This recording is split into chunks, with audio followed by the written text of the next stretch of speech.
The Danish commander Witzlow performed his brilliant tactic to perfection. The Welsh forces had no chance.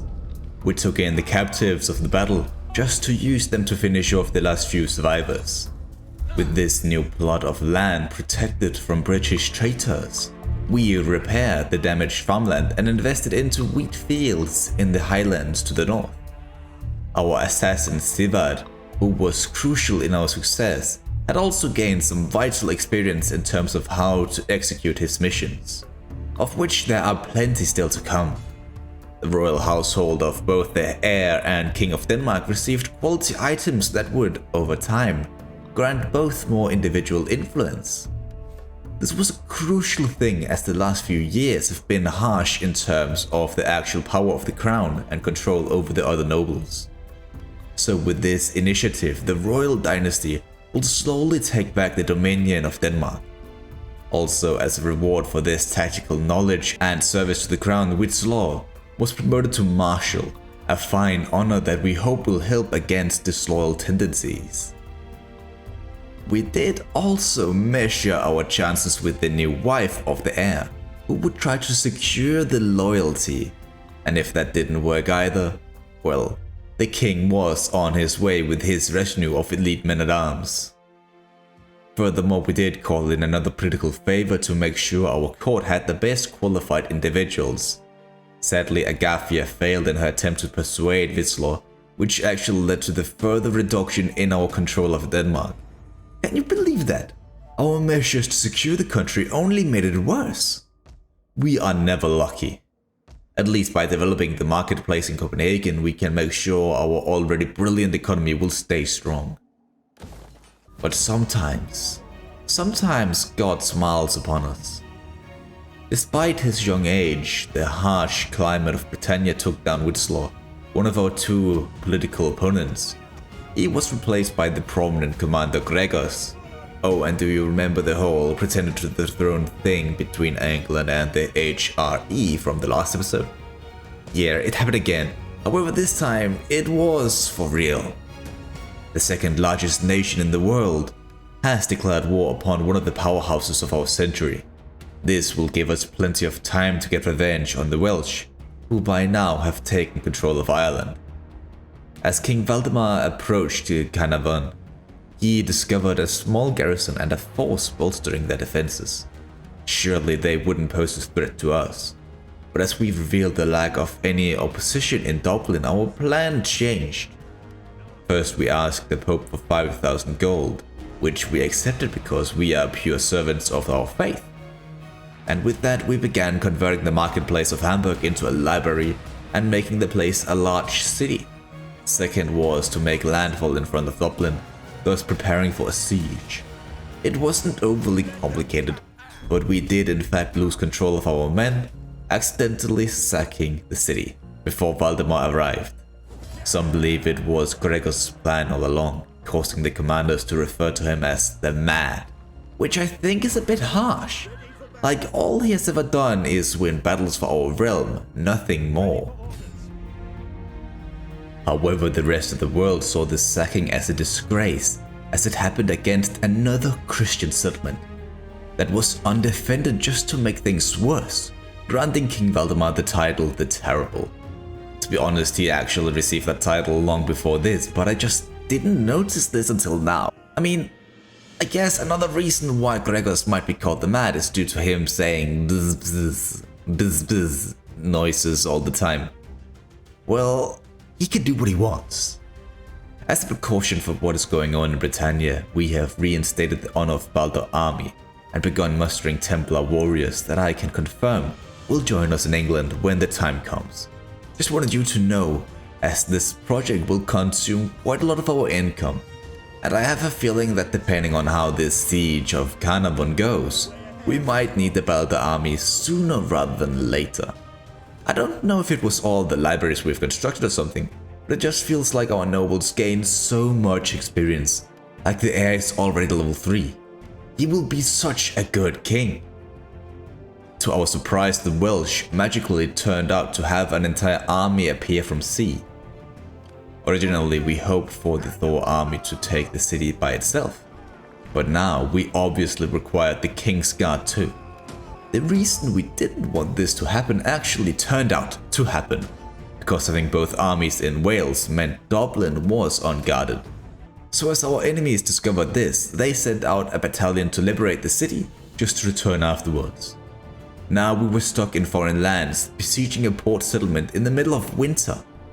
Bloody hell.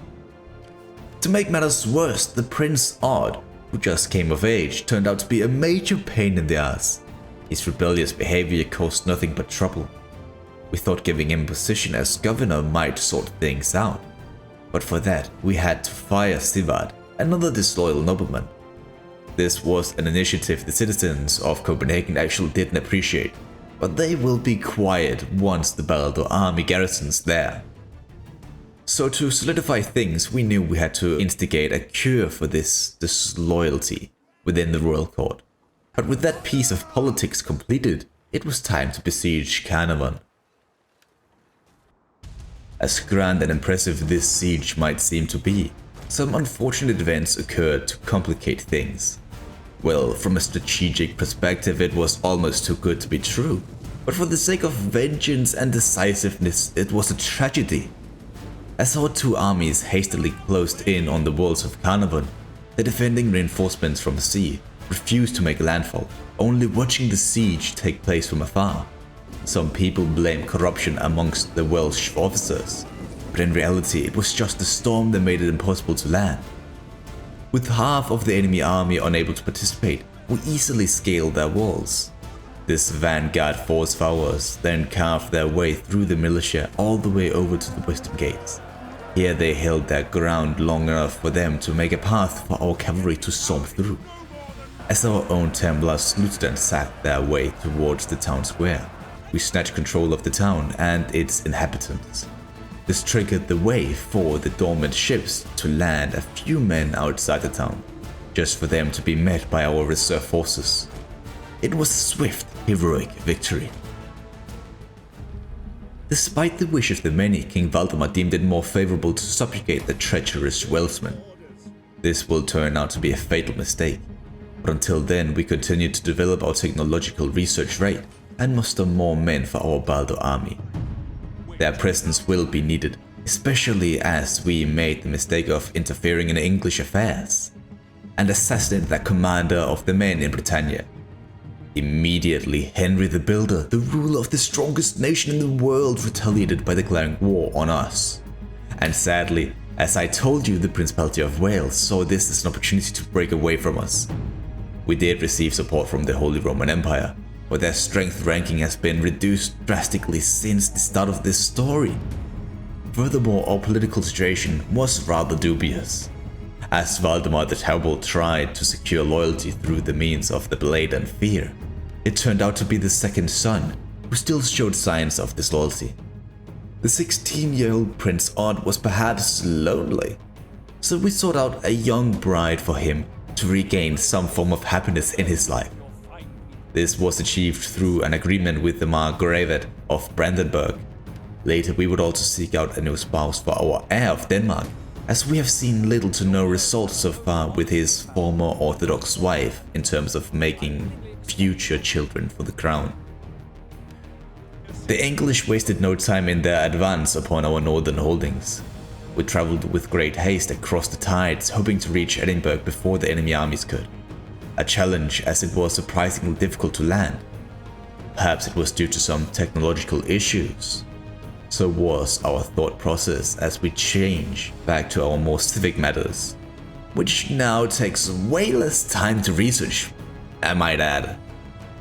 With the war with England now being official, there was no use in keeping the honor of Baldur army in Denmark. So they took to the road, marching their way to the transports so they could take them the rest of the way.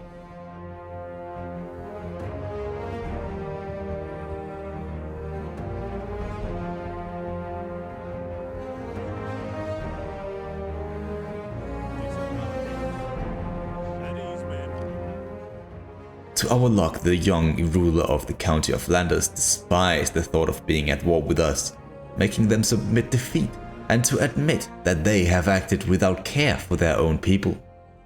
Against the odds, we actually made it back to Edinburgh before the British were able to strike. However, as it turned out, there was a good reason for that. And that was that they had sent most of their forces south to deal with the Baldar army. Half expecting the assistance of our puppet state, who also was part of this battle, they instead decided to sit back and watch our army being outnumbered 2-1. The British had no mercy, crashing straight into our melee front line with their heavy cavalry, sending our men into disarray. Our flanks were being overrun in the worst manners possible, making it impossible to even protect our backline. Now with the enemy pikes into the fray, our men couldn't do anything. They were being slaughtered by the minute.